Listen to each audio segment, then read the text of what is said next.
Gingivitis has been eroding the gum line of this great nation long enough. We can no longer be a nation indentured.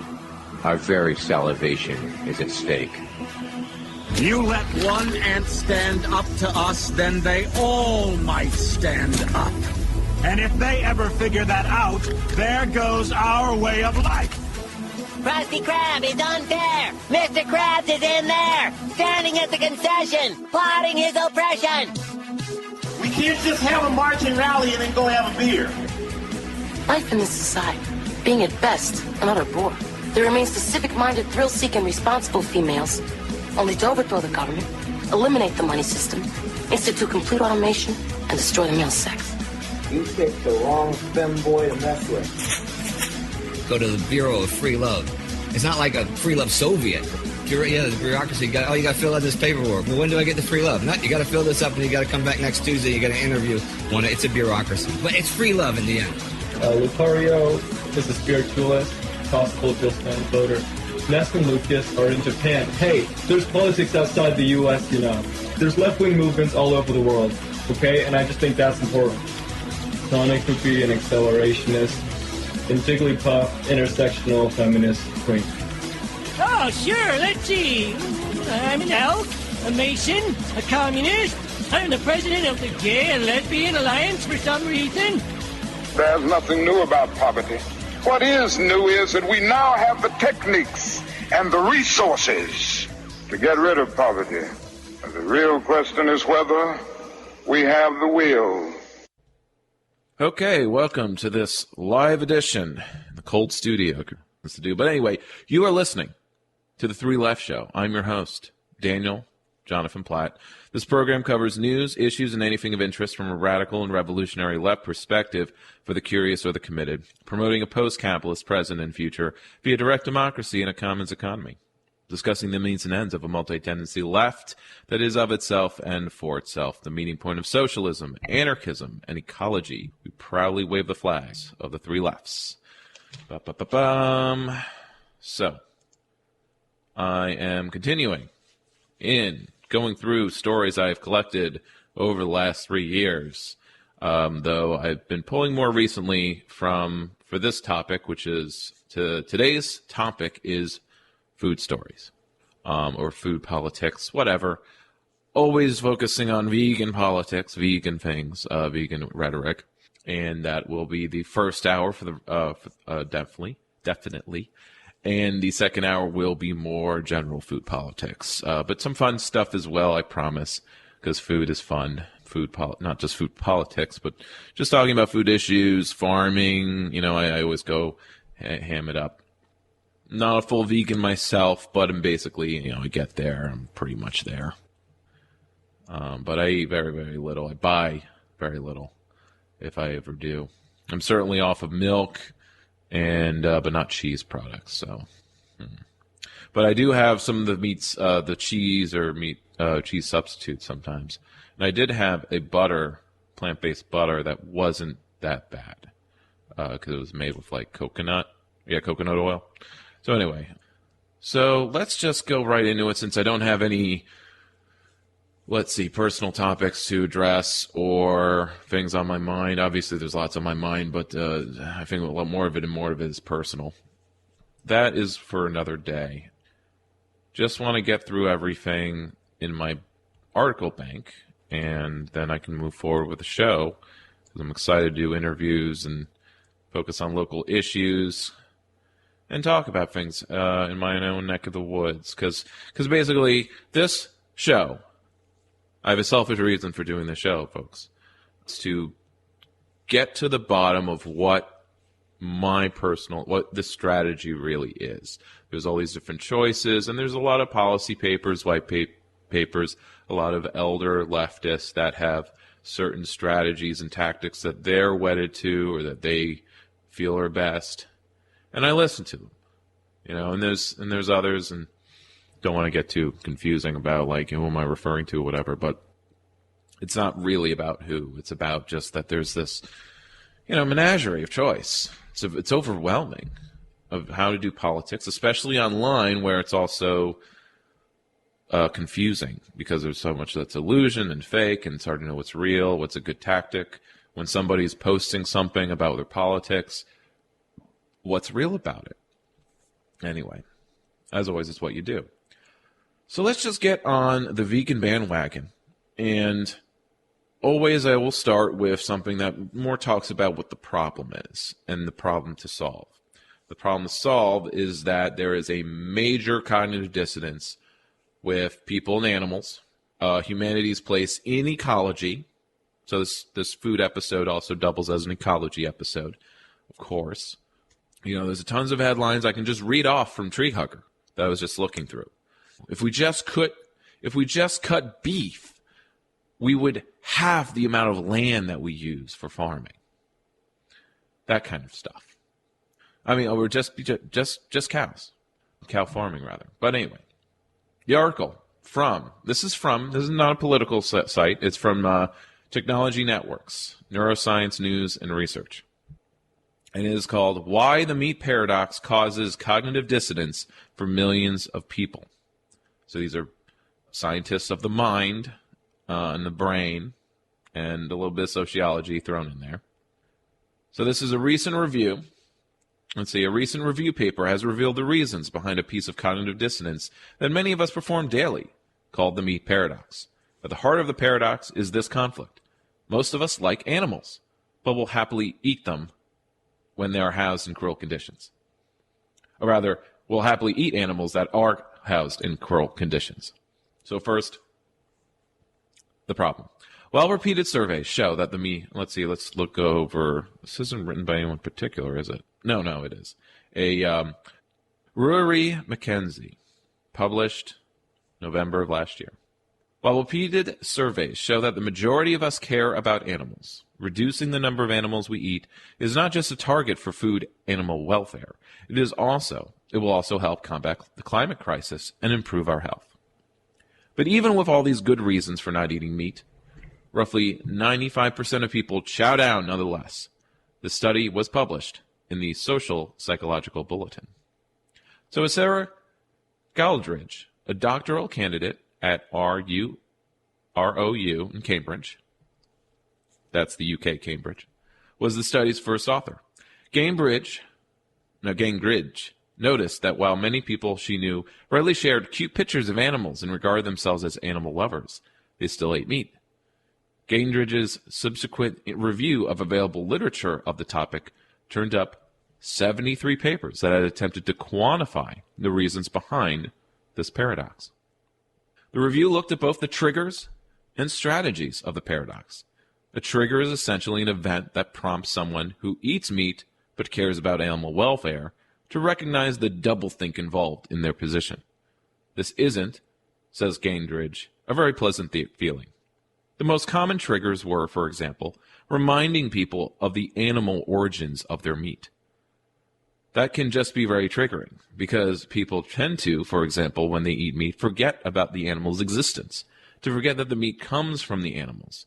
As soon as you remind people that meat comes from animals, this can really trigger that discomfort, because it basically stops their ability to disassociate. It reminds them of where the meat is coming from. So how about taking a direct approach to this? The discomfort that comes from the meat paradox forces the people experiencing it into one of three routes. Now, the great thing about this article, or the thing I like about it, is, of course, that cognitive dissonance appears in all sorts of ways throughout our society and ourselves that we can examine. When do I get cognitive dissonance? When do I see it in others? And so it's not just about, veganism or eating meat. It can be applied to war. It can be applied to how we think about poverty, how we think about all sorts of things. You're driving down the street and you see someone busking, someone homeless, and then you're hit with cognitive dissonance. I'm doing well. I feel like things are going well with me, but obviously my society is not. And that causes discomfort. But there's three ways people usually react to cognitive dissonance. Three routes. Changing their moral values to decide they don't actually care about animal welfare, altering their behavior to eat less or no meat, or by performing a behavior called disengagement. The latter involves using mental tricks to minimize the discomfort felt when feeling cognitive dissonance. And Gaindridge explains that these fall into two categories, a direct or indirect. So an indirect approach essentially involves trying not to think about it, pushing any images of chickens in cramped cages or barns to the back of your mind. The use of terms like livestock can also come under this banner, acting as a barrier between what's on your plate and a living, breathing animal. So this is essentially most PR, to get people thinking about something else or to not think about a problem when a news story or issue is talked about. This is when we talk of Orwellian doublethink or newspeak, though in the novel 1984, newspeak is meant to reduce the amount of ways you can talk about something, and if you can't talk about it, you're not thinking about it, so it reduces the amount of thinking people do and thus dumb down. You know, when we mean, oh, you're dumbing, it's dumbing people down, clues is what kind of language is being used. Is less language being used? What kind of words are being used? More words are better? Or changing the words? So one recent example when talking about when we give, now when the State Department sends weapons and arms various groups, whether they be neo-Nazi or otherwise, they call it lethal aid. See, it has the word aid in it, so it's aid, but it's lethal aid. it's ammunition and weapons. No longer, what would it be called before? You know, arms dealing, arming insurgencies. We don't want to talk about our role in destabilizing the world, so the State Department will choose to talk about it in ways of giving aid to people. Because everyone likes giving aid, well, unless you think that the 1% of the U.S. budget that goes to aid is too much. And we shouldn't be giving aid to other people. Why should we care about other people? But they turn it around, right? Libertarians rightfully point out, well, we're giving out aid, but we're also giving out weapons and destabilizing the world. We should just do none of it. Of course, that's not the left position. The left position is we should share and share alike, especially when one has more. Simple charity. It's not quite solidarity. That would be like a trade policy where if we're trading with someone with a smaller economy than ours, then they should have to get a better deal out of it. Like they get a discount. So anyway, back to cognitive dissonance approaches. So an indirect approach essentially involves trying not to think. Yeah, that's the indirect approach. So the direct strategy, instead, to confront the paradox head on. You're really trying to justify your meat consumption, says Gaindridge. Some of the strategies identified in the paper include denying that animals feel pain, denying that animals have intelligence, sentience, or even consciousness. The four N's. This strategy involves categorizing meat consumption as one of four things: normal, natural, necessary, or nice. This article also explores something that I didn't encounter it this way. It was an ecological episode I did in the past where I discussed an article about surveying how when there's a stigma when men recycle, that men recycle less or at a lower rate than women because there's this feminine, caring, compassionate stigma, like homophobia attached to recycling. It's like, I'm gay if I recycle, I'm feminine, I'm not manly if I care about the earth or the ecology that I live in. It's manly to destroy. So anyway, this also goes for vegetarian men who face stigma. Gaindridge's review also highlighted some key differences between individuals in terms of how they tried to get around the meat paradox. We basically find that men tend to be more resistant to reducing their meat consumption than women, and they tend to use different strategies. Men tend to be using more direct strategies, whereas women tend to be using more indirect ones. This increased reluctance to cut down on meat among men likely explains the gender split in vegan and vegetarian diets. 63% of vegans are women. Research has found that when males, for example, reduce their meat consumptions or convert to veganism, that they're subject to a lot of stigma, perhaps more than women. Male stereotypes of strength being intrinsically linked to meat consumption, something which no one told this guy, are also a key factor. I'm going to click that link just for the... let's see. Bodybuilder who's been vegan since '98 explains how to build muscle on a plant-based diet. And it's a picture of a hunk of a man. though it's also a very slim body as well, but it's all muscle. Okay. I'm getting feelings from that. Anyway, I'm kidding. Or am I? I'll keep it ambiguous. So, a less meaty future?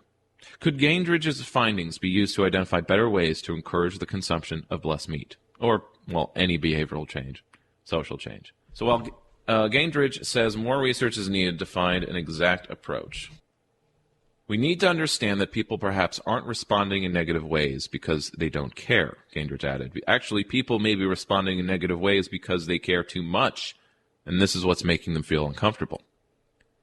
So this is what I'm thinking about, like, when I canvass, and people either give a reaction of apathy or any kind of negative reaction. It's not the majority. It's my reactions when I canvass and talk about politics with others. It's like a bell curve. Majority or neutral. Apathy is how I describe it, but a negative reaction is like, well, they're probably actually thinking about it all the time. And here, like, someone from the Green Party shows up to say, ask them to be involved or to think about it again. It's about trying to find a way, back to the article, about trying to find a way to talk about these issues that encourages behavior change in a positive way and doesn't make people respond in a negative one. We absolutely need to talk about these issues, but we need to do it in a way that is non-blaming, says Gainridge. I always try to avoid blaming, especially when talking to individuals. I talk of structural issues, but this actually also gets negative reactions from people. So I'm not sure if this is that helpful advice. Because when we talk about structural issues, if people don't have the mindset of thinking of systems, and as a society as a group of systems that act on us and we act on it, but it's like it makes the problem too big to be solved by you and me. And so you get a kind of, well, you can't do anything about it. But we're talking about more individual behaviors here. You know, the choice of being vegan as a consumer choice. But let's, I've discussed how that's wrong. It should be way bigger than that, which I will get to later. This is just the starting point here. So it's about trying to find a way, non-blaming. She further explained that taking the wrong approach can lead to people further sticking their heads in the chicken feed, or even in rare cases, doubling down on their meat consumption to express their displeasure in being told what to do. Or like, say, you're just mildly skeptical of vaccines and mask wearing or mask rules, and so but when you're told you have to do it, then it's like, well, then I really don't want to do it. But then it's like, what? You're supposed to use reverse psychology? Even if you don't give a hoot about the more than 250 million chickens in the U.S. alone each year that live their entire existence in a A4 paper-sized cage, that's a 8.5 by 11. A brief look at the news emphasizes that reducing our meat consumption is an essential goal for the world's growing population. Even if it plateaus in 10, 20 years, it's still growing. 3/4 of rainforest loss is driven by animal agriculture. The vast quantities of processed meat we eat are making us fat and sick.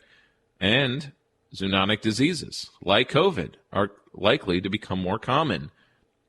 Well, as they have become, COVID-19 occurred as a zoonotic disease. If we did not have so much crazy meat consumption, we would have less of that, or it wouldn't exist at all. It was more likely to become more common if agriculture continues on its current industrialized path. Tackling the meat paradox will be a necessary step towards cutting down our meat consumption, and Gainridge intends to undertake more research into better defining the paradox and our reactions to it. But given the intense reactions she has documented in her review, how have people responded to her own paper? Well, the response, I suppose, has been a bit meta in some ways, in the sense that obviously we are talking about the meat paradox, and then when we talk about the review, you actually see the strategies themselves coming out.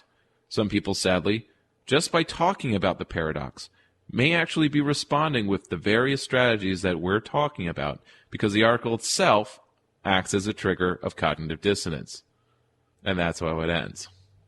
So not exactly a, slam dunk, this is, great wisdom here. But it's a starting point. Let's continue with something related to not quite the meat paradox, but the disassociation that meat products are, in fact, made of animals. Sort of like the Lisa Simpson episode of Lisa becoming a vegetarian, where as soon as she realizes that all meat is animals, she can't stop picturing the meat on her plate as animals.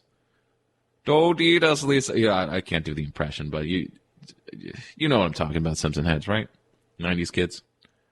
So anyway, what's the site? IFLS. Oh no, I wish I knew what this was called. Well, it's an acronym. It's a science blog.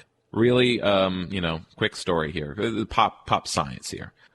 Here is the headline. So quick, some pop science stories. Science reporting. 40% of American kids think hot dogs and bacon are plants. Wild, right? So, where is this coming from? This was written by James Felton. And let's see. A new study has found that a significant percentage of 4 to 7-year-old children, so these are in fact very, a pre-age of reason children, from the United States believe hot dogs, hamburgers, and bacon come from plants.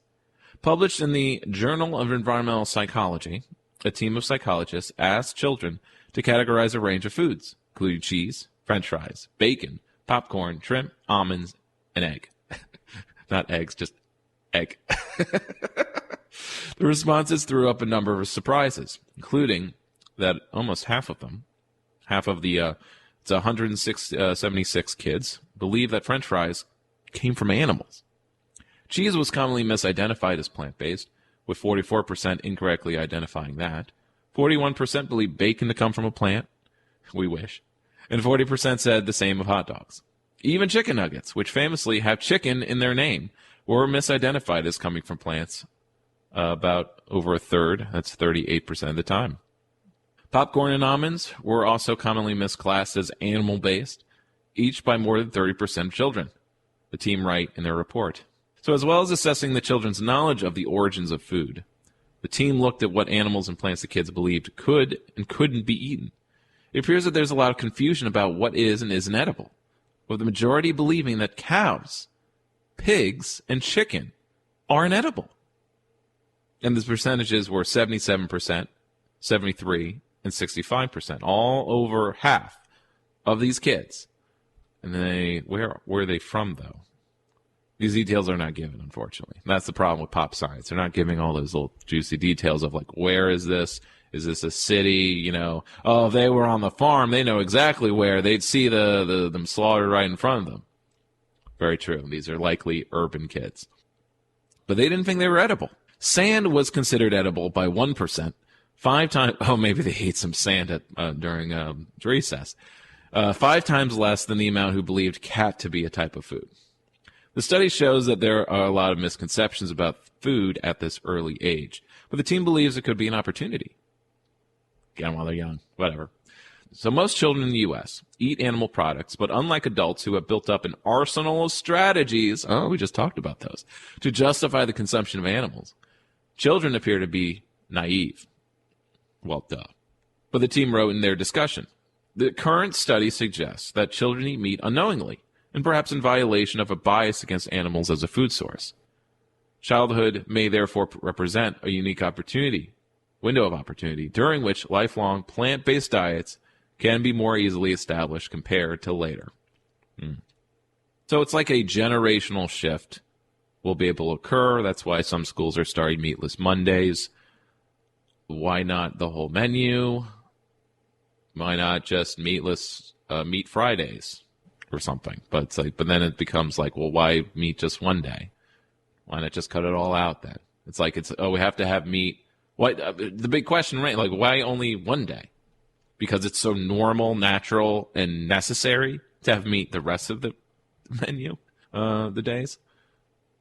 So rather than manage the inconvenience of cooking several meal options or confront the emotions that may come with the revelation that the bacon on the child's plate was once a living, breathing pig, some parents instead skirt the truth altogether through vague terminology that has potentially lasting impacts on children's eating habits. By being more open about the source of foods, meaning telling kids how the sausage was made, and providing more meat alternatives, the team believes children may gravitate towards plant-based foods, or plants themselves, of course. At the family level, youth climate activism may begin at the dinner table, the team writes. By reframing from eating foods that violate their beliefs about the well-being of animals, children would also be acting in a manner consistent with their moral views of the environment. In addition to reducing their own carbon footprints, children's principled eating behaviors may also influence those of their parents. Yeah, Lisa the Vegetarian, that was back in the 90s, right? Late 90s. But that was when it was really freaky. But it was something that existed. Now it's I think it's moving away from the fringe, especially as the four ends. It's more necessary to move away from meat-based diets or meat-centric meals. I wanted to say something on the aside about the term carbon footprint or ecological footprint. Actually, they use carbon footprint. So something that climate deniers do a lot of, climate skeptics, or they have people who are pro-choice in how we tackle environmental issues. And something that happens a lot that I see that doesn't get corrected that well or that often is, well, first let's start with the first line of thinking that the truth of the matter is that it's fossil fuel companies, PR firms, just like how they changed global warming, which apparently actually stressed people out more. I don't know how it didn't. I thought the point was people thought global warming, warmer weather, I hate when it's cold. So we changed it to this movement, or activists took on climate change because it accurately reflects what's happening. It's changing the climate. And you can therefore also use the phrase, like I do, climate chaos. It is chaotic. The way the weather is constantly changing, the way the ice caps are melting, the way it's going to be really cold and then droughts and cold and then droughts, and then forest fires all year round. The West hasn't gotten any freaking rain this winter at all. So this means another summer of just nothing but fires is coming again and again. And, so just to go about that. So climate chaos is, the phrase I use, but also carbon footprints was also something created by fossil fuel companies. Now, when I first used or encountered carbon footprints, it was in architecture school. And we only used the footprint phrase or terminology when talking about whole cities. We weren't really talking about our individual personal carbon footprint because from the get-go at that stage in my personal development, I was not thinking about environmental issues as individual problems solved by individual consumer choices.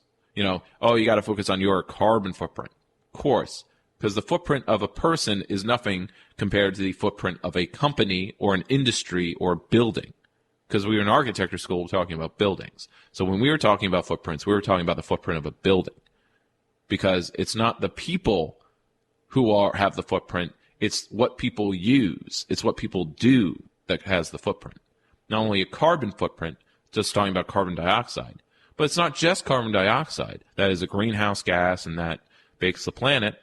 There's all the other greenhouse gases.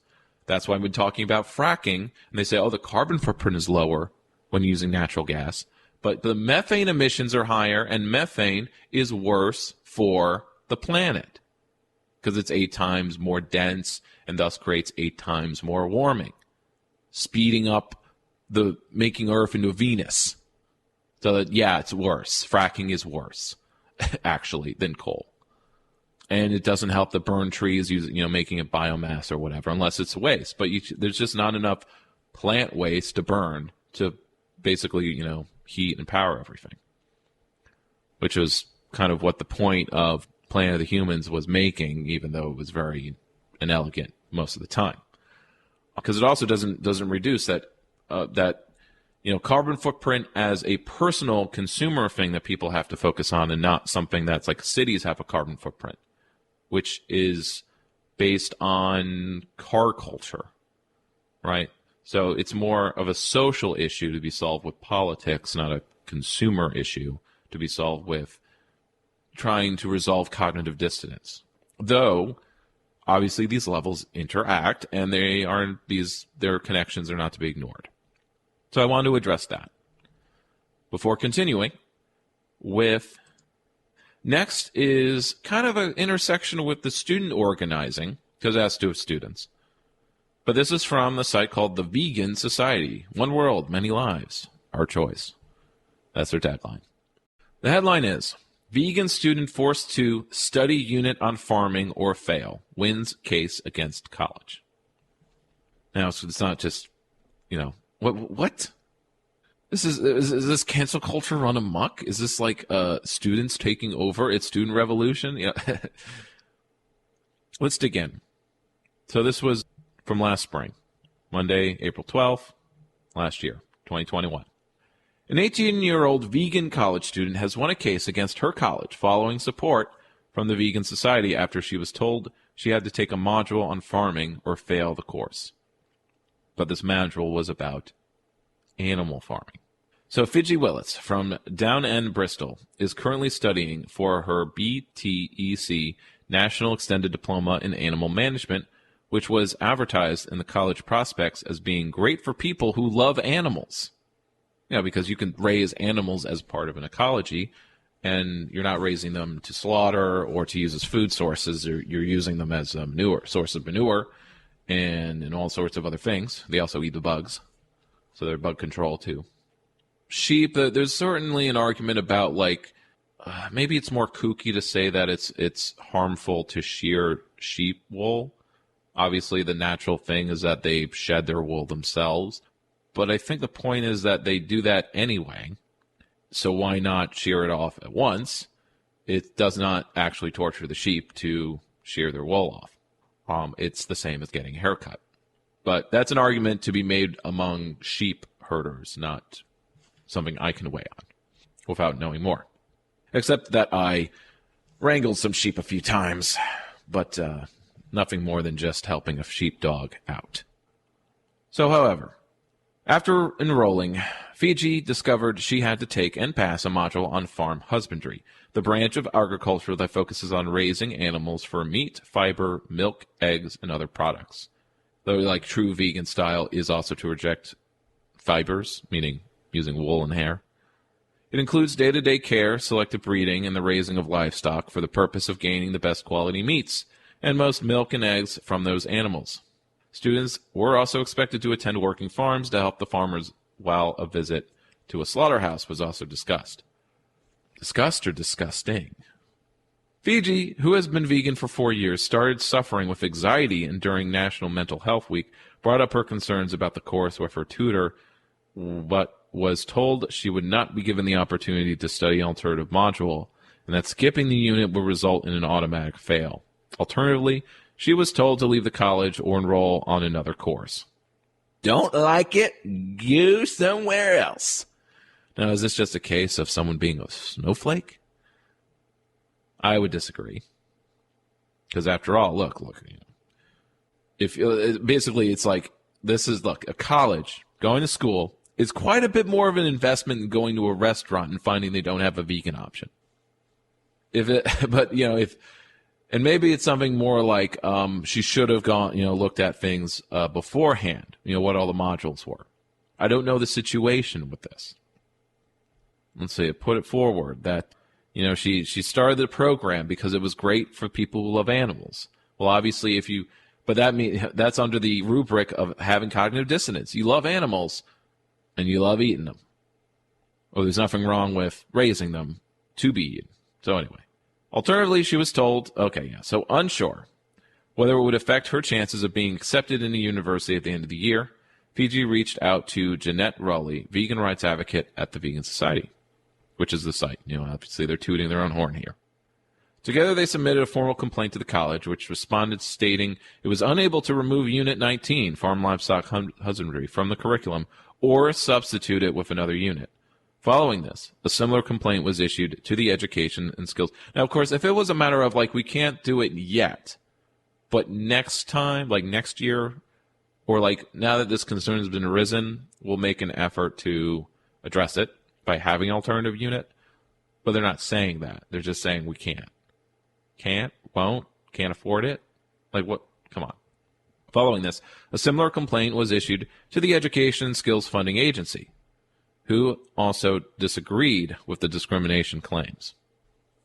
Because being vegan isn't it's a life choice, you see. It's not a identity to be protected under the Constitution or It's not a protected class.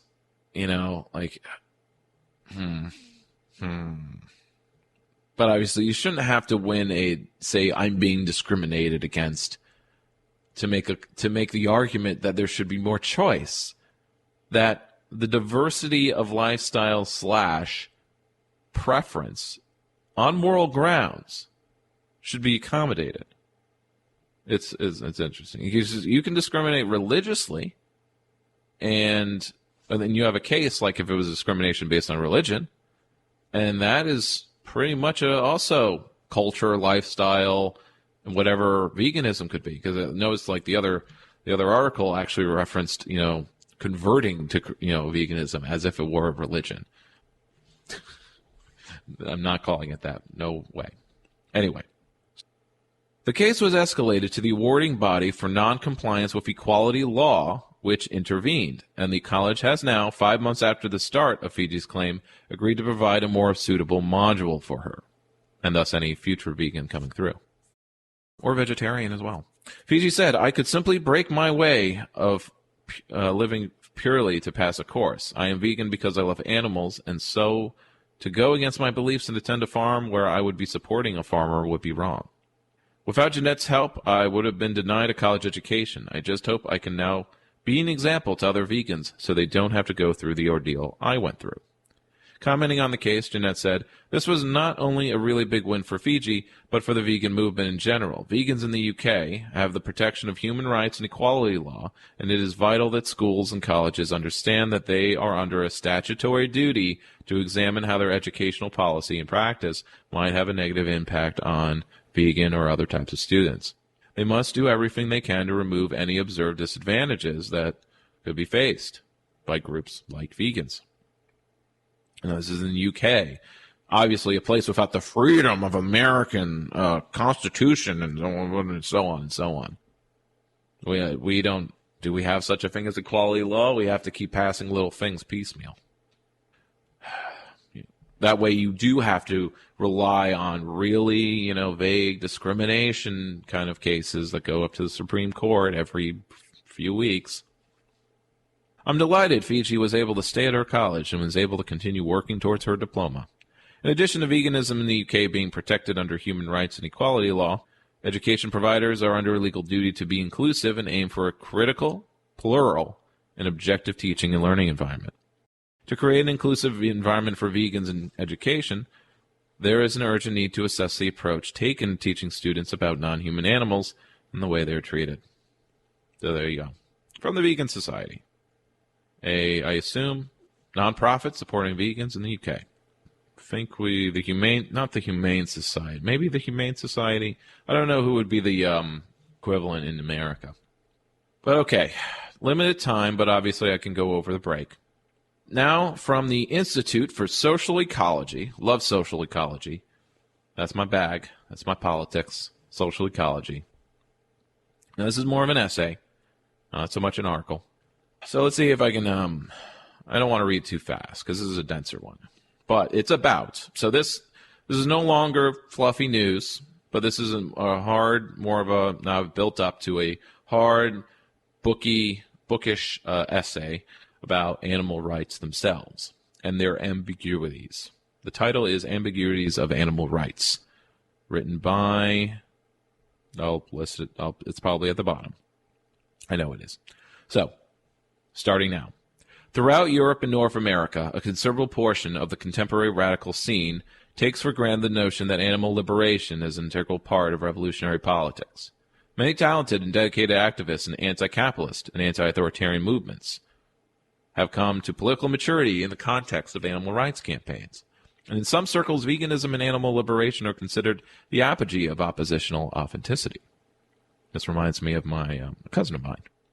In order to contest these views and critically examine the philosophical and political presuppositions that underlie them, it is not necessary to defend or condone the exploitation of non-human animals in factory farms, cosmetic laboratories, and elsewhere. Much of the current industrialized manufacture of animal products is socially worthless and ecologically disastrous, as is to be expected in an economy organized around commodification and profit. Nor does the critique of animal rights entail the wholesale rejection of personal convictions or lifestyle choices. There are a number of legitimate reasons to abstain from eating meat or to oppose cruelty to animals. So, to start, basically saying that we don't have to rely on these, animals should have rights, or animals have rights, or animals are this or that, or what have you. There's just so many other reasons. I moved towards veganism and vegetarianism for ecological reasons, for the climate, for the headlines that say if you just cut out beef, and not just yourself, it has to be a society-wide thing. We'd use half the farmland we use now. That's amazing. It would be so easy. We just have to basically outlaw meat, beef, cow raising. Imagine it. Obviously, it wouldn't go away completely. There'd be black market cow raising on the side or whatever, in the hills and whatever. But it would be so much less. It would so be less. It's just there's the whole, it limits. It limits it to the hardcore, the old, the people who can't let go. But you stop serving beef to kids, and then they wouldn't know the difference. They wouldn't care. And I don't really care. And yeah, because I started when I was in college, my brain was just, finishing up its maturing. So it wasn't hardwired completely yet, but it was, past most stages, age 20. But I eat beef basically 5 times a year at most, and it's usually not I'm never seeking it out. It's usually something that it's a very rare thing. I had this rule where I would only have 1 burger a year, and I don't even think I followed that. I don't think I had a burger last year, and I don't know if I had one the year before. But I basically I'm not even splurging on a burger somewhere. I don't even need it anymore. So that I could do the same thing with other types of foods and other meat products, where let's say bacon. I just never, I don't buy bacon myself. I don't pick it up when it's at a breakfast buffet or something. I don't order it when, special breakfast with a waffle, just get bacon on the side. Just don't get it. And, or I get it once a year, and that's basically it. And I'll do that a few years, and eventually I'll just forget. And I'll go a whole year without bacon. Or because so many diners and stuff have a vegan or vegetarian, fake meat option, I'll just get the vegan bacon.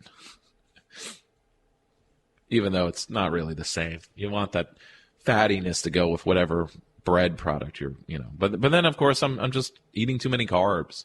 Anyway, that's my own thing. So we're just going ahead here. Still in the intro, really. This essay explores some of the illegitimate reasons for doing so. Such an undertaking is fraught with difficulty, not least of which is the strained sense of incredulity and indignation that critiques of animal rights almost always arouse. The topic leads into tricky terrain, both ethically and politically, in part because it directly impinges on dietary predilections, a matter that is at once profoundly private and inescapably public.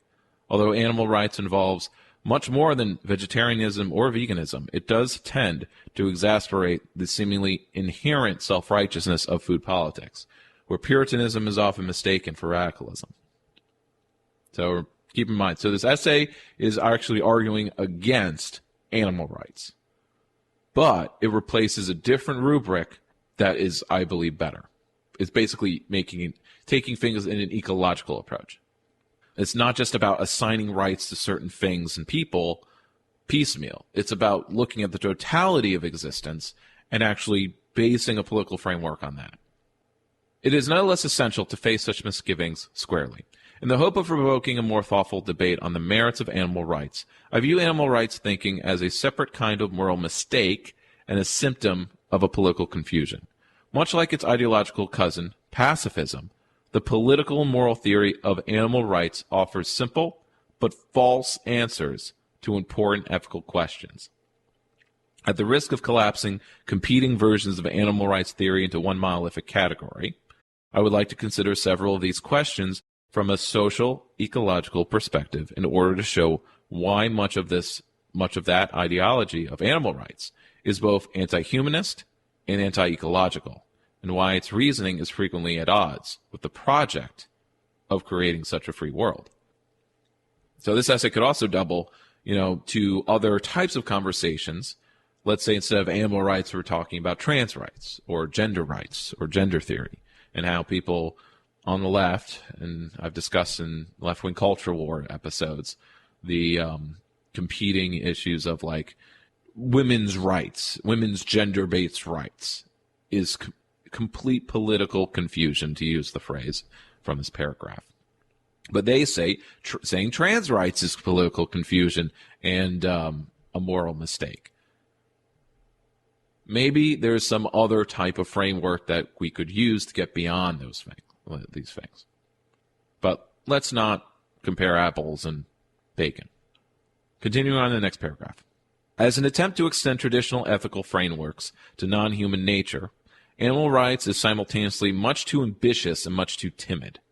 It fundamentally misconstrues what is distinctive about humans and our relation to the natural world, as well as to the realm of moral action, and at the same time treats higher animals anthropomorphically, meaning treating them as people, while completely ignoring the vast majority of creatures that make this planet what it is.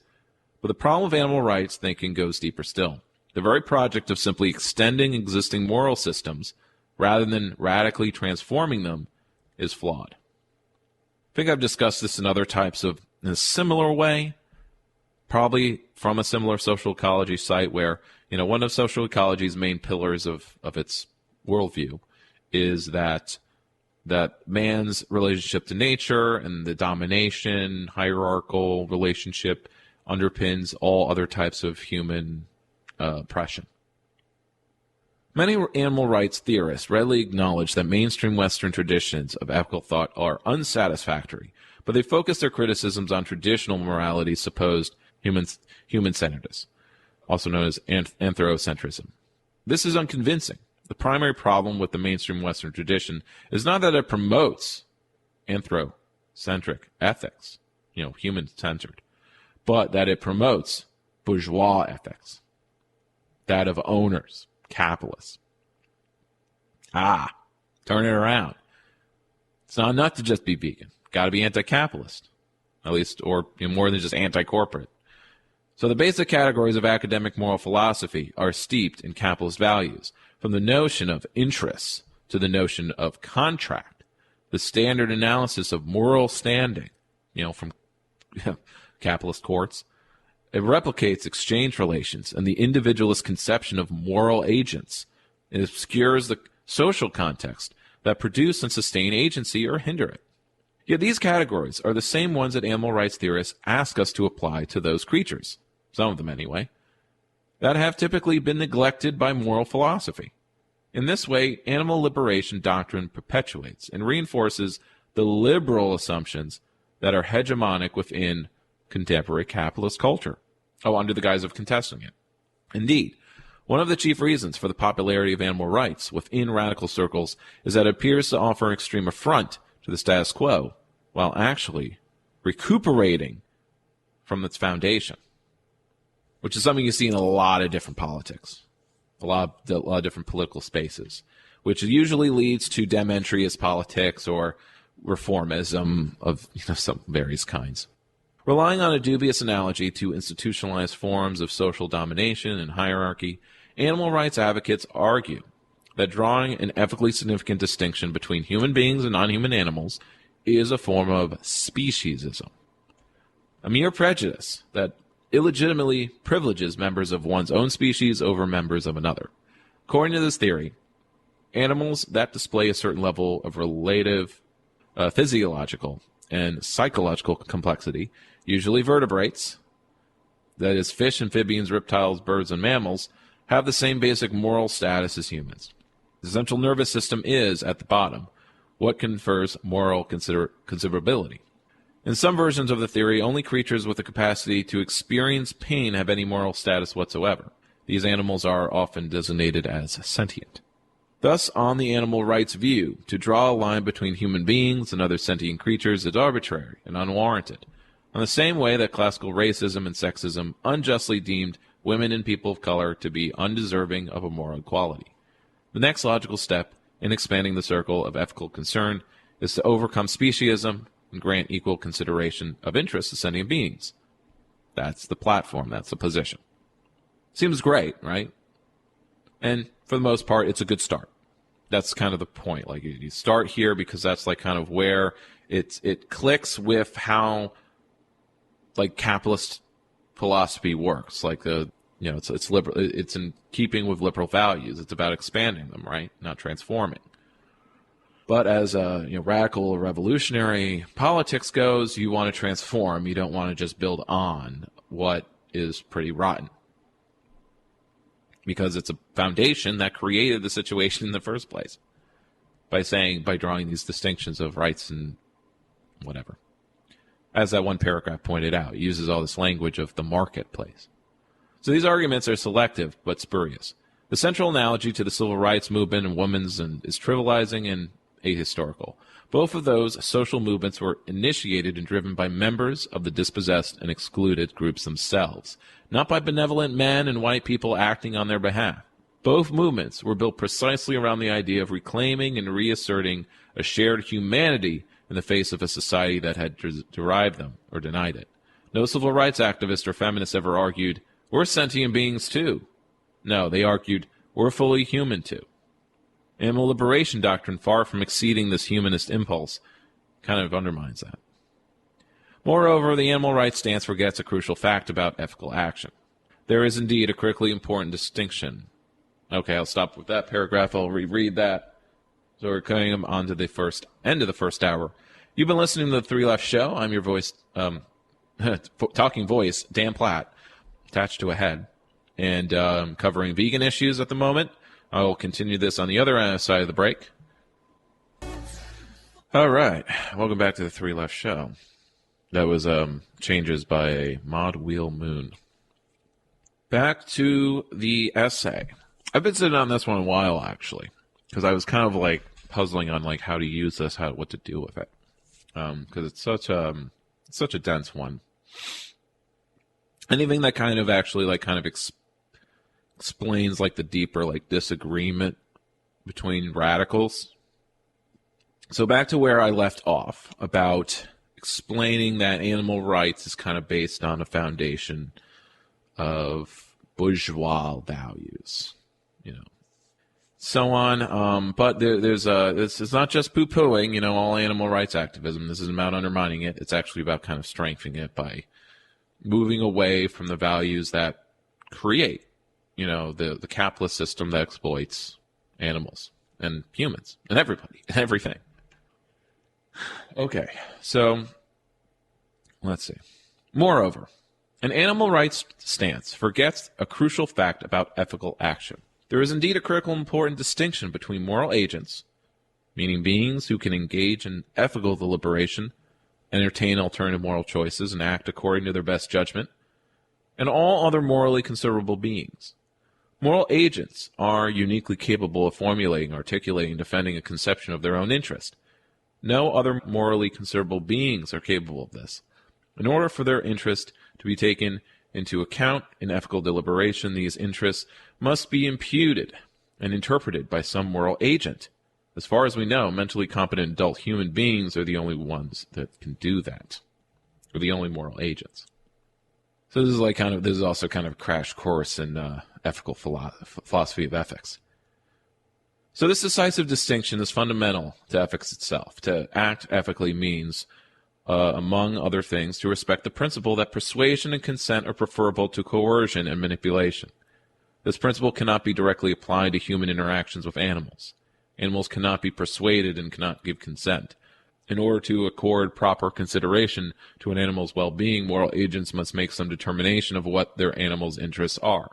This is not only not necessary in the case of other moral agents, it's morally prohibited under normal conditions.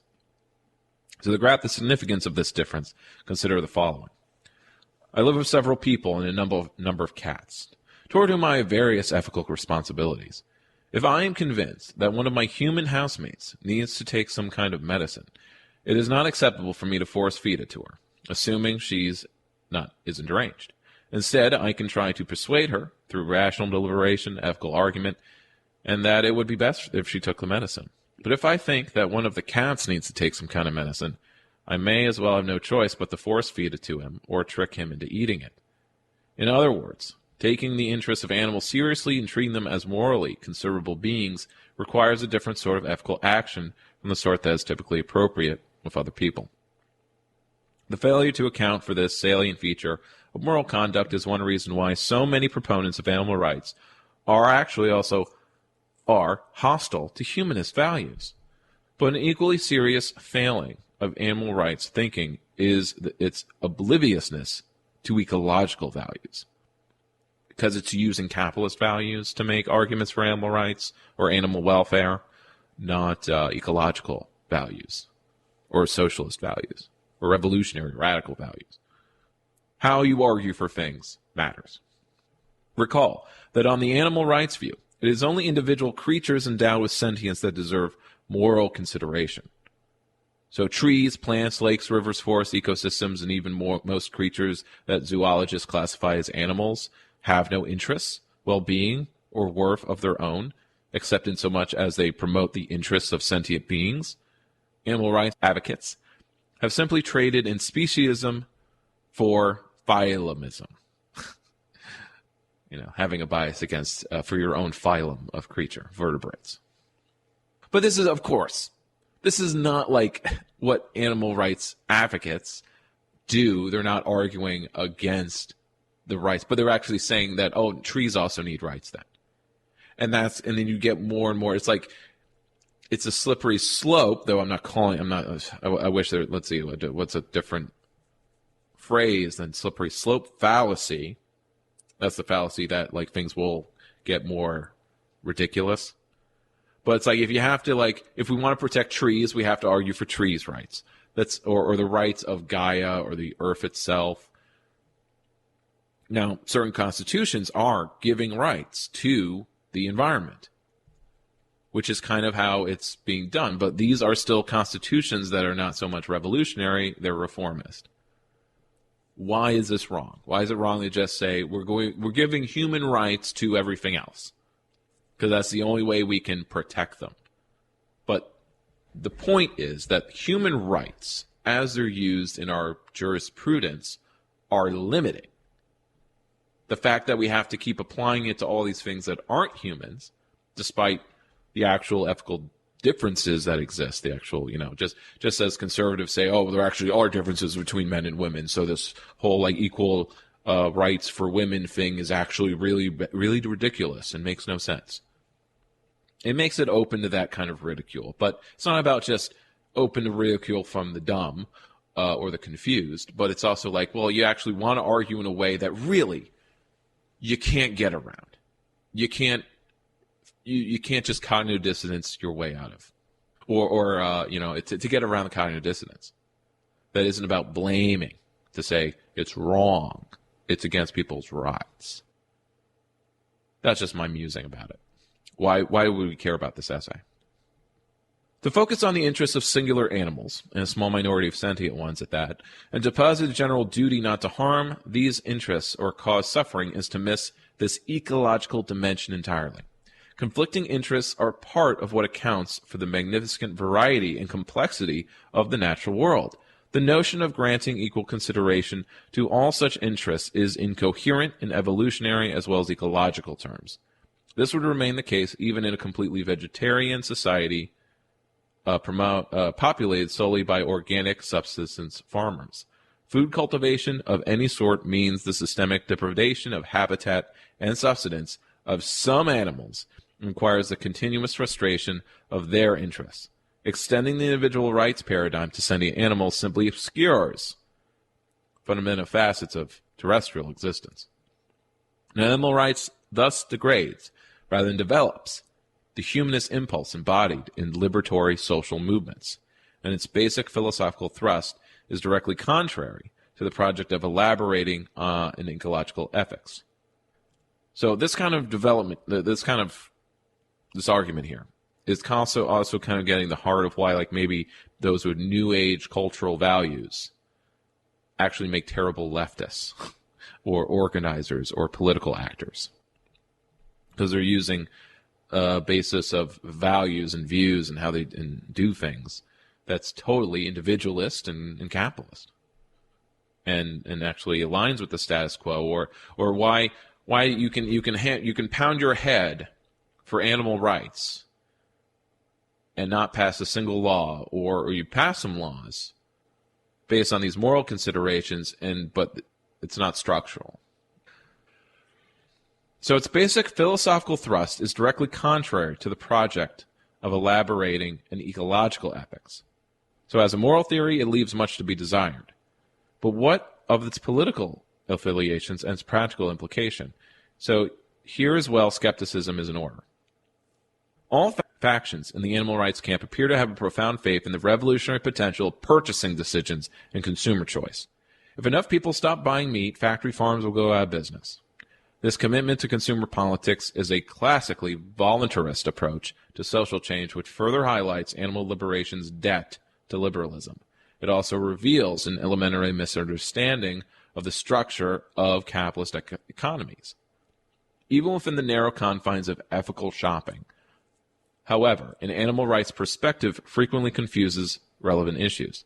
Instead of investigating the social and ecological conditions under which bananas and coffee, for example, reach shopping carts and kitchen tables in Seattle and Stockholm, the myopic focus on sentience asks us to cast a suspicious eye on locally raised free-range poultry. This regressive shift from the political economy of food production to the pains of consciousness of individual consumption is testimony to the underlying class bias and cultural insularity that runs through much of the animal rights tendency. Animal rights takes the range of nutritional choices typical of a narrow socioeconomic stratum, middle class, and elevates it to a universal virtue, while stigmatizing the sources of protein commonly available to the economically deprived, rural or working class families and peasants in the global south. They're only eating, a few chickens a year, but, if you're going to say all chicken eating is bad, then they're less ethical than you are. So the unexamined cultural prejudice embedded deep. Now, by the way, when I read stuff like this, it's not like I'm taking it as dogma itself. I'm not saying like this is completely right, and I agree with everything in here. I'm reading it as almost hopefully from a neutral voice. I think it's making good points. It's something to consider and integrate while doing whatever you're doing.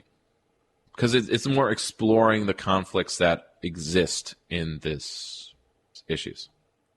So there's also an unexamined cultural prejudice embedded deep within animal rights thinking that carries political implications that unavoidably are also elitist. Consistent animal rights stance, after all, would require many aboriginal peoples to abandon their sustainable livelihoods and lifeways completely. Animal rights has no reasonable alternative to offer to communities like the Inuit, whose very existence on their ecological niche is predicated on hunting animals. An animal rights viewpoint can only look down disdainfully on those peasant societies in Latin America. Now, of course, I can push back on this and he's kind of, is this not a straw man? I'm pretty sure most animal rights advocates, vegans, they're not saying, they'll make exceptions. But the argument this essay is trying to make is, if you have to have all these exceptions to your moral philosophy, then maybe your moral philosophy isn't quite as comprehensive as it should be. Maybe we need something that can actually further explain why industrial mass animal farming is bad, but raising some cows in a field, in an enclosed field, in a permaculture farm is good. But it's usually, you get the nuances from most vegans that say look, it's if you're able to hunt, and kill and skin the deer yourself, you've earned that meat. But if you just want to shovel what corporations you're gonna put on the shelf in front of you, then then you're a chump. There's a graduation there. It's not just. I think it's a straw. Maybe this is using a straw man. That's this Puritan, dogmatic vegan. But they're out there, at least online. But again, anyone who's just posting online is a parody and of a real activist. Forsaking such practices makes no ecological or social sense. It would be tantamount to eliminating these distinctive societies themselves, all for the sake of assimilation to standards of morality and nutrition propounded by middle-class Westerners convinced of their own rectitude. Too many animal rights proponents forget that their belief system is essentially a European-derived construct, and neglect the practical repercussions of universalizing it. So let's see if I can skip ahead, because obviously he's repeating several points. Yeah, he does some Godwin's Law and points out that, like, animal rights, Hitler loved animals. And they actually, it speaks of his vegetarianism, pro-animal predictions of the Nazis.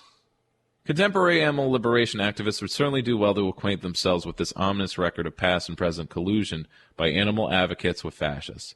The point of reviewing these facts is not to suggest a necessary or inevitable connection between animal rights and fascism, but the historical pattern is kind of hard to mistake and demands an explanation. It can't just be, hand-waved, which is kind of what usually happens in public discussions of this.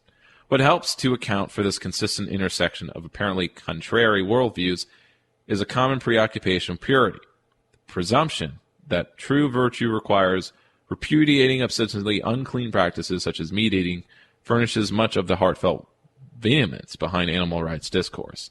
When disconnected from an articulated critical social perspective and a comprehensive ecological sensibility, these abstentionist version of Puritan politics can easily slide into a distorted version or vision of unethical sexual or ideological purity.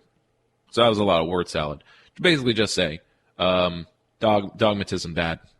And kind of what's kind of behind a lot of the venomous discourse in most political, social, whatever, personal discussions is some preoccupation with purity.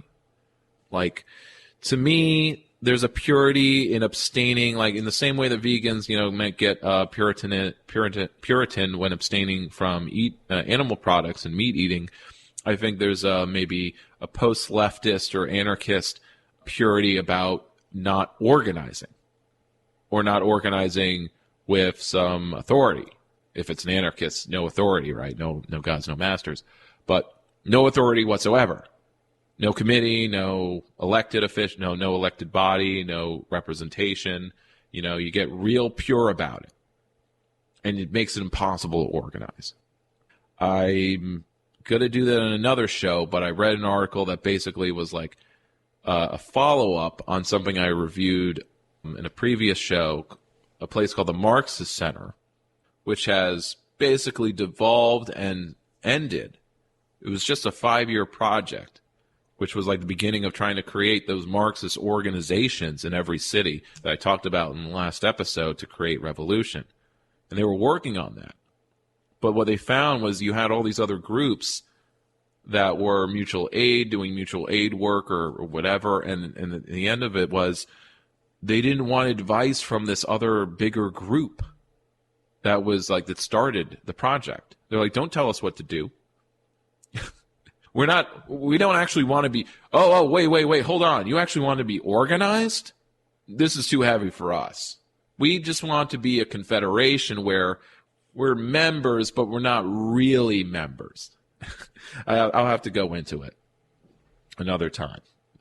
It was a juicy example of what I'm talking about here and what I'll talk about whenever I complain about my fellow comrades, or potential comrades, rather. Because really, I don't see comrades in those that don't want to actually join up with anything, or they want to be like really loose. Like, we still have to be really autonomous of everything, even other leftists. Because if we were, then there might be some hierarchy that develops because somebody has more experience, or holds a bank account, or is responsible for something, God willing. So, a closely related trope is the recurrent insistence within animal rights thinking on a unitary approach to moral questions. Just dogmatism, black and white, rightly rejecting the inherent dualism of humanity and non-human nature. Animal rights philosophers wrongly collapse the two into one. So, it just continues with problems of black and white moral thinking, which is kind of what he's saying of just the general philosophy of animal rights, not that all animal rights activism falls into this. At least I'm not saying it does. I don't see it always. But it's there. There's a potential for it. Rather than positing a static, one-dimensional moral landscape populated by humans and animals facing one another on equal terms, those drawn to animal rights ought to consider a more complex alternative, a variated, ethical viewpoint that encompasses a social dimension and an ecological one, without conflating the two. Such an approach recognizes the crucial continuity between humankind and the rest of the natural world, while respecting the ethical significant distinctions that mark this continuum. Incorporating a dialectical view, magic word, of natural processes and entities, meaning they rely on each other, they go back and forth. This alternative perspective comprehends the breathtaking abundance, sophistication, and diversity of life and its forms and living communities on the earth as an occasion for awe and as valuable in themselves. You don't have to use bourgeois values. Or like the Strong Towns website does, where even in the most mundane articles where they're talking about like how this is good, like this urbanist policy is safer and it's beautiful and it's good, it's like it also makes money. It's also financially healthy. They have to plug it in every article. Okay, that's another thing. You don't know what I'm talking about if you're a new listener, but in a past episode or two, I've read something from Strong Towns, and there's just always like, you can also make money by doing the right thing. And it's real cringe to me when I was like, oh, of course you have to make money. You have to make money in a marketplace. You have to make money to make rent. It's like, come on. You can do things for the sake of doing good things. None of these ethical potentialities can be realized, however, as long as we continue to replicate social institutions built around domination and hierarchy. Overcoming those structures will require revolutionary transformation, ethically as well as politically. This momentous historical goal can only be reached by a movement that reclaims, not rejects, uniquely human capacity for freedom. In their present form, the philosophy and politics of animal rights isn't really part of this. But I skipped a paragraph. An ecologically and socially credible effort to take animal interests seriously will dispense with the notion that killing and harm are wrong, and will surmount the dichotomy of sentient versus non-sentient beings by integrating a concern for animal welfare into an inclusive appreciation for the well-being of whole ecological communities. Right? So it's not about the animals themselves, but their place in it. And of course, if their place means that they shouldn't be mass slaughtered, that they align. In practice, this would likely result in a revival and refinement of the custom of humane treatment of animals, accompanied by the insight that cultivating humanist values is a component of, rather than a hindrance to, this endeavor. People will not consistently treat animals humanely until all people, are treated humanely. Black Lives Matter. So this can also, it feels like how TERFs argue about women's rights. To say, trans activists concentrate on their rights to the detriment of others because they're focused on their rights in this bourgeois framework of what it means to have rights, to be equal. Well, also because they say that they're arguing from humanist values, while what are trans advocates arguing from?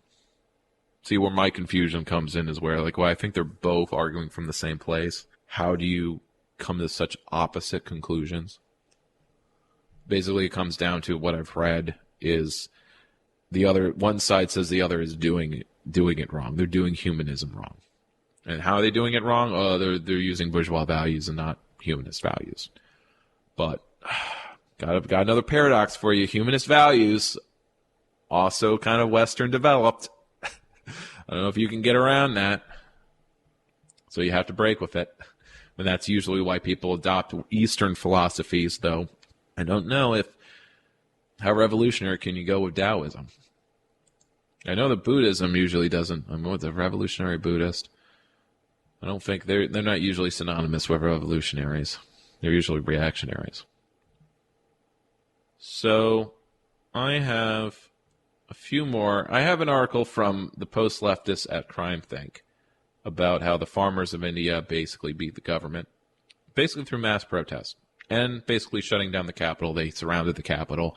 It should have been bigger news. I think it should have been something that, but because it's not in America, it's not something that is going to be part of our mass consciousness. Only those who look to world news and what's happening in the world would be conscious of it. Otherwise, like, oh, when does this affect us? You know, is it going to start World War III? That's the only time that it will be reported on as something that is part of mass consciousness. You know, it's something everyone is aware of. But I think if the government of India shut down by mass farmer protest, you know, that should be pretty big. And they did it through horizontality and direct action. So it's basically like for the direct action politics crowd, very big, very nice. Good to see. But I wanted to, let's see, this is kind of in the consumer choice camp of news, but I just wanted to do another fluff piece before I run out of time for the whole show, because I do have two other articles that I kind of want to get to. But I got two things from Tree Hugger, because I just pulled these just now, really, because I just wanted to find more food-related stories that kind of fit. And this one kind of does, or it doesn't. No. It intersects with food waste overall, not so much veganism. But it tickles me because I worked in a supermarket. And just like how Mao sent all the urban students to work for the farms for a few years to, like, you know, get a taste for peasant life before they help with the land reform, you know, Mao sends the educated elite to the farms, you know. I think it is part of every American or other, and if you live in society, I think part of your education in life should be doing quote-unquote minimum wage jobs. I think it should be something that's required, planned out. It's something that didn't happen to me because either I didn't elect to, and I'm talking about, like, I didn't work minimum wage jobs while I was a teenager when you're quote-unquote supposed to, because when I was in high school, it didn't seem like any were around. Now there's a preponderance of them, but that's now. It never seemed like there was enough of these jobs, or it seemed like it was such a matter of luck that I'd be hired by them, but they have their own turnover. But it doesn't, like, you don't see help wanted signs in all these minimum wage areas. If you don't see that as a teen, you're not thinking, oh, I could get a job there, I could get a job there. You know, I had my chance to work as a teenager at Macy's, and it was like I basically missed it because I didn't have my working paper yet, and it took me like a few more days. I'm like, okay, I'll be back in a few days, and then they didn't hire me. And after that, I'm like, well, done with this. So anyway, headline is, and again, going back to the UK, it seems like all the cool UK stories all the cool stories are in the UK. Supermarket eliminates use-by dates on milk, tells shoppers to use the sniff test. So a particular store chain called Morrison's wants to reduce the amount of milk going to waste unnecessarily. Now, this article doesn't even hit on the stats about like how much milk is basically dumped when the price of milk is so low that milk farmers can't sell it properly. Like there's too much of a surplus of milk, and in New York, like metric frick ton of gallons get dumped. So this was filed by Catherine Martinko, published just last week. People in Britain will have to start relying on their noses rather than their eyeballs when detecting whether or not a container of milk is still good to drink. A major supermarket chain, Morrison's, has announced that it will be eliminating use-by dates on 90% of milk sold in stores by the end of January. The decision is part of an effort to reduce the enormous quantities of milk that are discarded due to consumer misunderstanding over printed expiration dates. This waste results in unnecessary carbon entering the atmosphere, and the squandering of valuable resources required to raise dairy cattle. Morrison says it will keep using best before dates, which indicate the date at best the milk loses its optimal taste, but does not instantly go bad. This is something a lot of people can't comprehend. It goes into this. It offers some basic guidance for assessing milk's drinkability, which, though it might be helpful to some, indicates an amusing yet appalling cluelessness about food.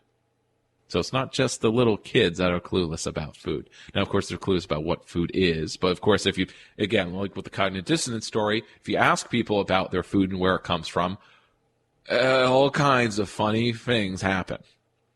Don't ask me about it. Customers should check milk by holding the bottle to their nose. If it smells sour, then this is by The Guardian. If it smells sour, it's spoiled. If it has curdled in lumps and formed, that also is a sign that it should not be used. Milk's life can be extended by keeping it cool and keeping bottles closed as much as possible. The move is hoped to cut down on the 330,000 tons of milk that are wasted in the UK every year, roughly 7% of the whole national production. The vast majority of waste occurs in the home, with The Guardian reporting that milk is the third most wasted food item after potatoes and bread, which at least go to the compost pile, but still takes an enormous amount of energy to, farm that stuff.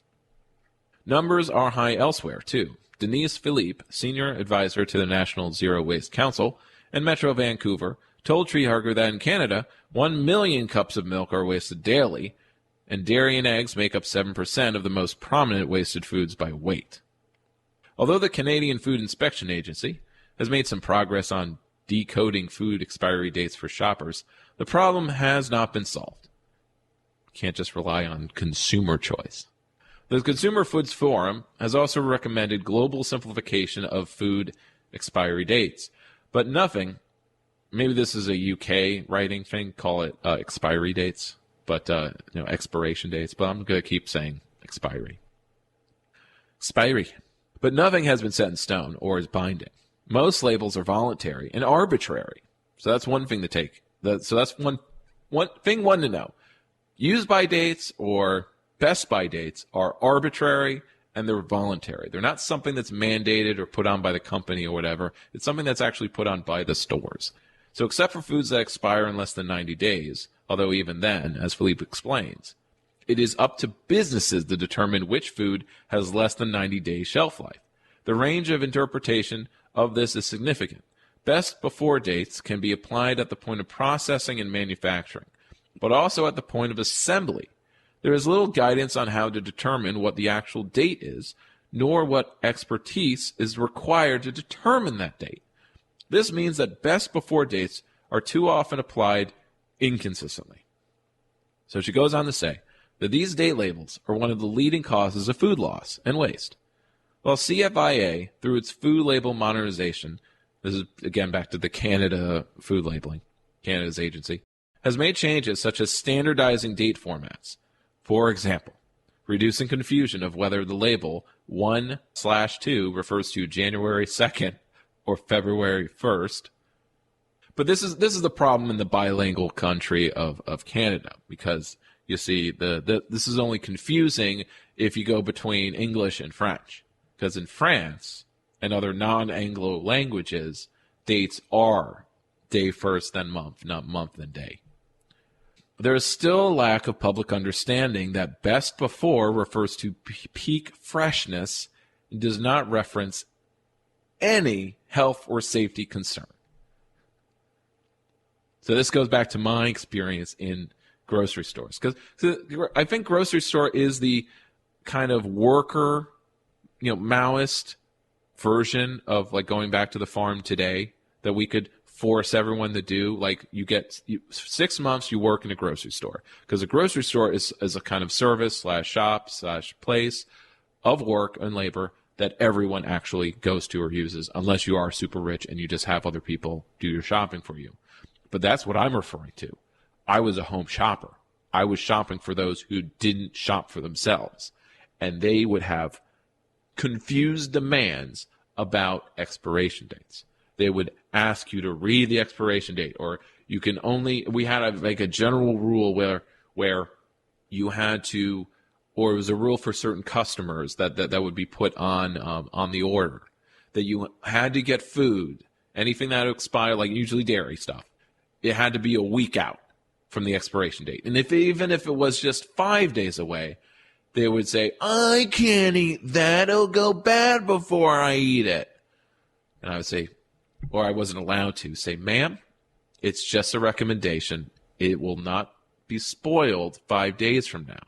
You can eat it after that. It just won't taste the best. But that's what they're complaining about. It has to taste perfect, even though it's all processed bullcrap food. If you want good food, you gotta make it yourself or fresh, whatever. But yeah, when it came to milk or especially the yogurt, because there's certain yogurt that just like would not sell. So like the only stuff on the shelf would be like close to expiring. And I would, or to find the right thing that hadn't expired or was a week away, I had to dig for it. It took time. It was a waste of my time as a worker. Anyway, ran over. And that is why Morrison's change might not be as effective as it hopes. Simply eliminating use by while keeping best before might be too subtle a change for most shoppers to grasp. A bolder change of language would be a better option. As Philippe suggests, food manufacturers could remove best before date labels altogether and replace with clearer wording that provides explicit direction, like P quality or a combination of a use by / freeze by, which I also see more and more, which I think is something certain companies are doing. Don't quote me on that, but I've seen it before. The UK's anti-food waste charity, WRAP, sees Morrison's move as a positive step, one that will hopefully influence other supermarkets to do the same. It shows real leadership. We look forward to more retailers reviewing date labels on their products and taking action. But this is better than putting on the consumers and aren't people stupid? You can't fix stupid. Okay, well, you can lean on the supermarkets to have better labels or just not have them, which gets to the last paragraph here.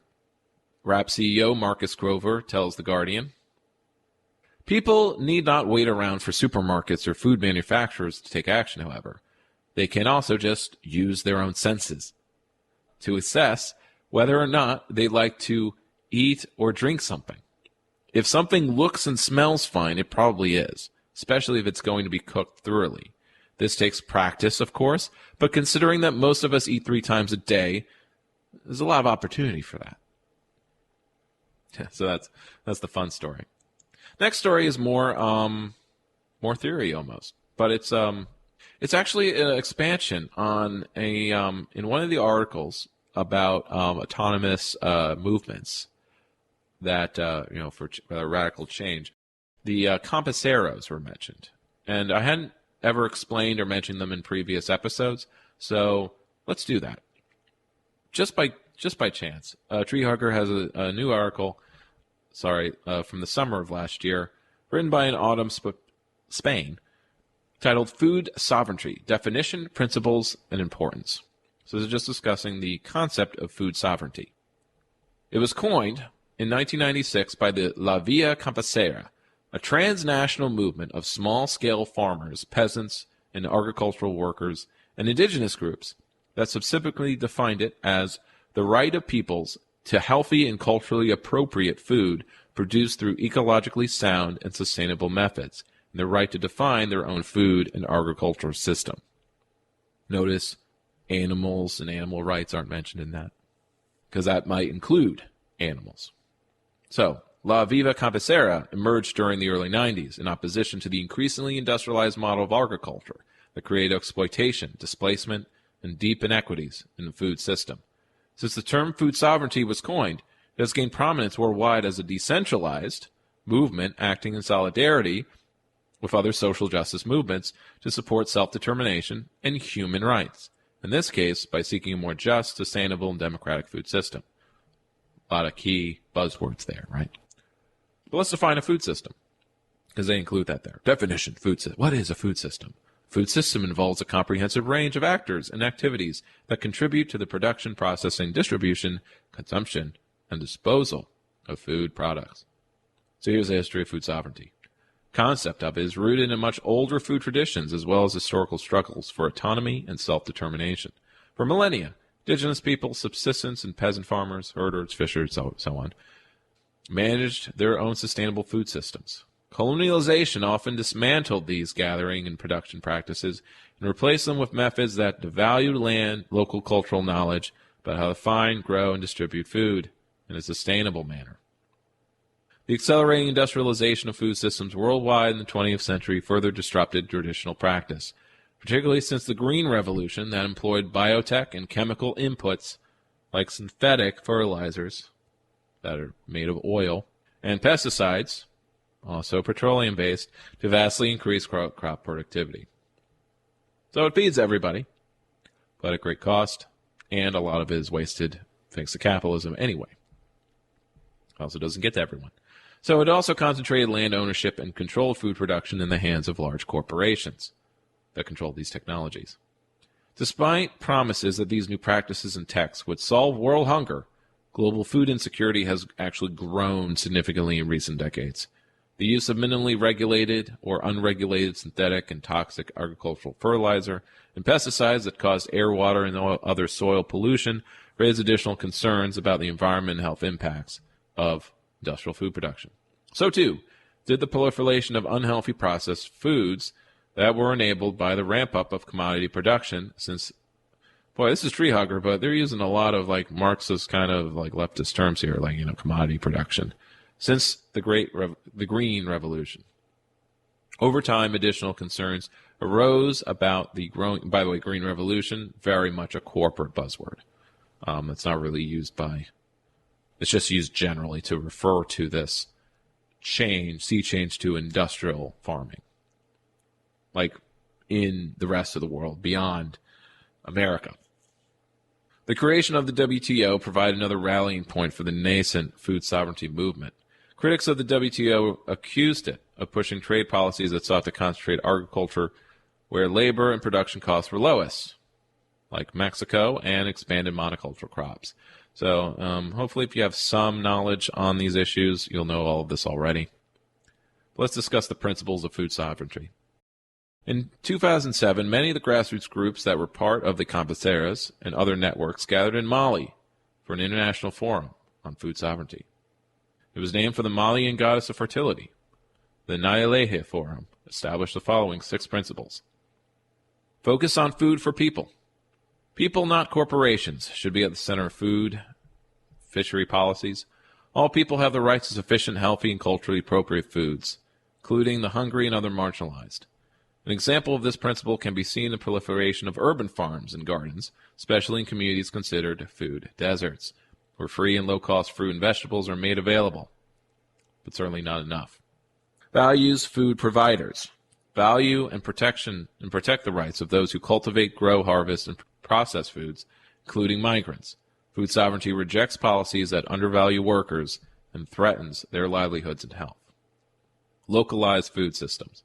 Food sovereignty puts community first, meeting local and regional food needs before international trade. It rejects free trade policies that exploit developing countries and restrict their right to protect local farmers and food supply.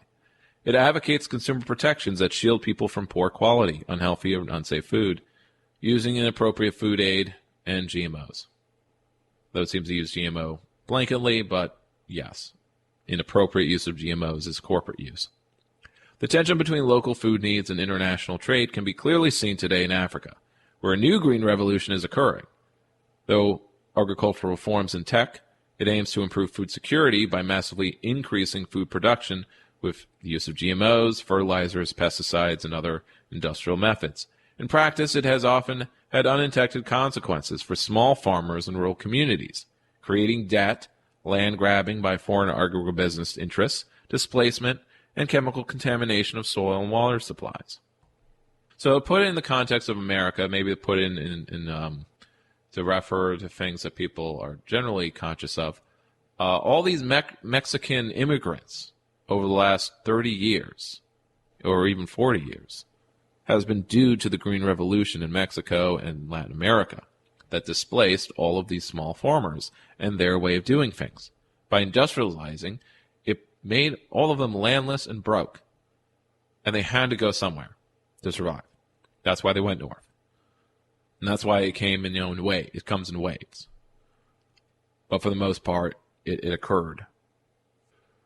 Let's see. These aren't numbered, but the next one is local control. It can't just be local and owned by corporations. It has to be managed locally. Food sovereignty movement supports local control of resources such as land, water. And none of this this is social ecological politics in a nutshell. None of this should be new stuff for the common listener. But I'll just list them out. Build knowledge and skills. Works with nature. Talks about indigenous food sovereignty. Food sovereignty versus food security. Food security has been repeatedly recognized internationally as a basic human right.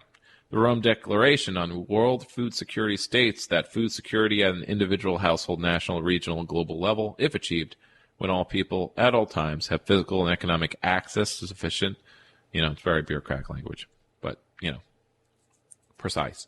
While food security is an ever-evolving concept, it generally embraces the current agro-industrial food system in the service of ensuring that everyone has adequate, safe, healthy food.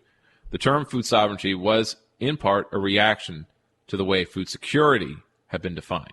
Rather than working within the current industrial agricultural system, food sovereignty seeks to transform it into a just, democratic, bottom-up system in which people, not corporations, control the means of production and distribution. That has a name. Food sovereignty values ecological sustainability and trade that respects the rights of everyone affected by the food system, a.k.a. the Green Party platform on food. Also. So we take our cues from that. And, so that's nice to review there. So in the last waning minutes of the episode, I just wanted to quickly cover, so I'm not going to read all of it, but it's about a Puerto Rican farmers basically doing permaculture. That's the summary of it, folks. There you go. Don't need anything else. Do you need to know anything else? Website called Portside, material of interest to people on the left. You have to read more, but it's not super revolutionary stuff, but hey, it's cool. It's fine. An act of rebellion, the young farmers revolutionizing Puerto Rico's agriculture.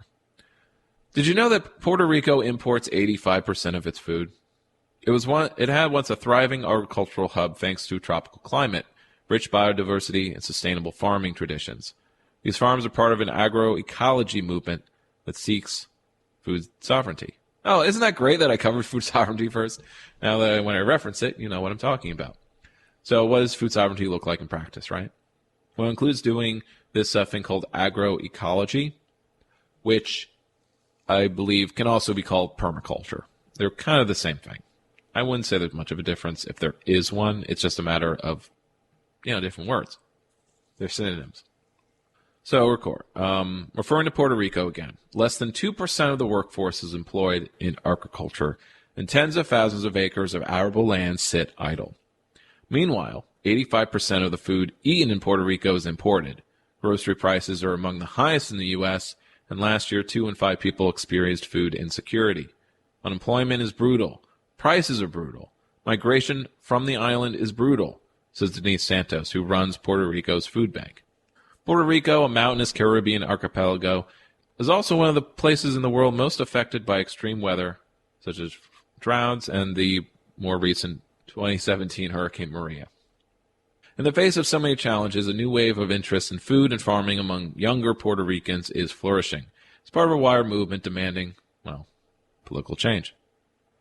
So here is a quick breakdown of agroecology, but it's also basically describing permaculture too. Agroecology is low-impact agriculture that works with nature and local conditions to produce food sustainably so as to protect biodiversity, soil quality, and draw carbon out of the atmosphere. So you don't need some tech Elon Musk machine that he charges millions for. It involves a set of farming principles and practices that can be adapted to any ecosystem. So anyway, instead of reading through all of this, I will just point out that a streamer friend of mine, Bread Theory, Zach, he's a landscape architect at the moment, or landscaper, and he has been reviewing permaculture design forces on his Twitch streams. So I'll link to them in the show notes. And I, of course, have appeared on some of them to comment as well, because, I'm into permaculture as well. I'm pretty knowledgeable, not like an expert, but I can talk about it at length. But really, it's just like, here's these cool, fun ideas. It's like they're like life hacks, but for gardening. And it goes through the experiences of a few of these kind of young farmers. The school hopes, so it talks about a particular, like a school of agroecology. Skipping ahead. There's a school that celebrates its 1000th graduate during the project's 10th anniversary. It's a project that, trains these farmers in agroecology. After Hurricane Maria struck and destroyed 80% of crops across the island, This organization, the oldest food sovereignty and farm justice network, where Pongaroga serves on the board, organized solidarity brigades to clean up and repair farms so they could quickly start producing again. At Josco Bravo, located just 20 miles west of the capital, San Juan, only 5 of the 69 acres rented from the Department of Agriculture are being farmed. The densely vegetated terrain is very fertile but requires substantial investment to clear. There's no irrigation system and limited roads. The government won't rent smaller plots, and accessing credit is tough, so a large area of public arable land remains abandoned. Pongaroga says, we saw Maria, it's very risky to be dependent on imports for our food, and we have enough good land in Puerto Rico to sustain our fruit, vegetable, and starchetary diet needs, but we lack capital resources and political will. The Agroecology project is the collective brainchild of 4 graduates from Josco Bravo, whose main objective is to improve access to affordable food. They're just doing a good thing. See, the land belongs to a New York-based order of nuns who agreed to rent them 11 acres in 2017 for a symbolic amount, $1 an acre, after they'd almost given hope of finding somewhere affordable. This group of, agro-farmers. Agroecological. So, but it's not just a farm, it's a community hub. It's a permaculture lab, it's a permaculture project. It's all interconnected, all good ecological politics. Let's skip ahead to the end to kind of parting words. They recently started experimenting with an intensive but pretty sustainable farming practice, which has roots in ancient civilizations like the Mayans and Aztecs. Aquaponics involve raising fish, like tilapia, in tanks and then circulating the nutrient-rich water to nourish soil-free plant beds of herbs and salad greens before recirculating it into the tanks. But while innovative small farms, farmers markets, pop-up kitchens, and vegetable box schemes and farm-to-table restaurants are gaining popularity, it's not easy competing in an economy designed to favor foreign investments in U.S. exports. Robert said, eating is a political act, and reducing our dependence on imported food will help create a locally based, more sustainable economy and environment. We've got a long way to go, but I'm going to die trying. This was written by a Guardian journalist. But unlike others, Guardian journalism is available for everyone to read regardless of what they can afford. Yeah, so I guess this was for the Guardian. Which is why it kind of takes its simple explanatory tack. Okay. And I've waited till the last minute to thank you for listening to the show, which is as a skill as important as talking. So I plan to listen to any constructive feedback or ideas that people have, but still I get no messages. So you can message me, though, on Facebook, on Twitter, and I have an email. It's 3leftshow@gmail. This program is made as part of an independent community radio station, so please support us materially. I also have a Patreon that you can go to, 3 Left Show. There's also LibrePay. Please become a subscriber. It would really help me. This episode and the last 10 are broadcast on most podcasting apps, but the full archive is found at 3lefts.news. That's of course, the most important thing to do is keep the ideas, thinking, and projects we talked about here in practice yourself. Do that prefigurative politics, and if enough of us are doing it,